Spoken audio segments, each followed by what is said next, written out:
Wala nang intro, lunchtime. Feeding vlogger yarn. Yeah, Yui!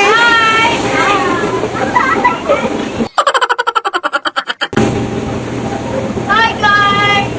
Naliligaw o nalilito? Talyaris kanina. Dito, taas pa.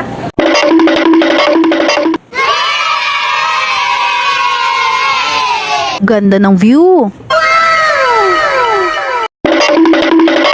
Matapos maligaw, nahanap din namin ang Italianis at kami ay umorder na. Nang biglang, lumakas ang hangin yung mga payong.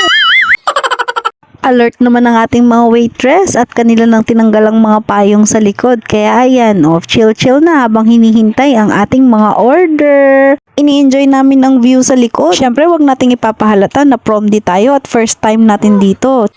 At kami nga'y binigyan na ng pandesal na sinasawsaw sa suka.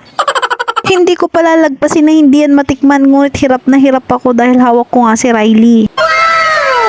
Sarap ng bread with Italian dip. Pagmasdang mabuti si Yui. Habang kami ay nag-enjoy, si Yui naman ay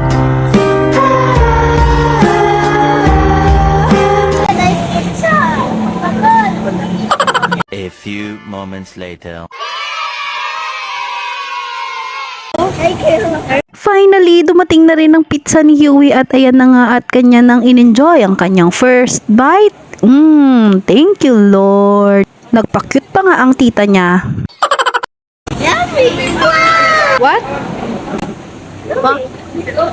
Buti naman at nagustuhan mo kasi kung hindi nako malilintikan ka sa akin.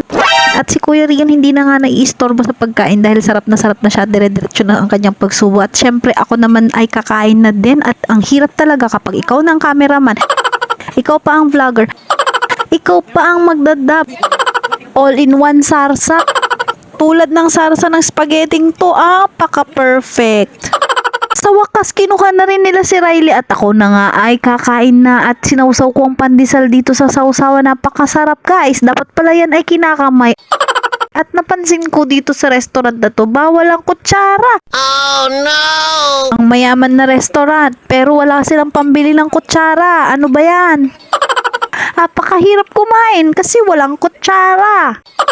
Nagpanggap na lang ako natutuwa sa walang kutsara para hindi mahalatang galing akong probinsya. Kaya ako na lang ang nag-adjust. Nag-order na lang ako ng spaghetti para sakto sa tinidor. Ano mo yung perfect pagkakaluto ng pasta? Sarap. Bigla akong naging food critic at kinain ko na nga rin ang pizza. Life hack para makatipid. Makiinom na lang tayo sa bottomless iced tea ng aking mga anak.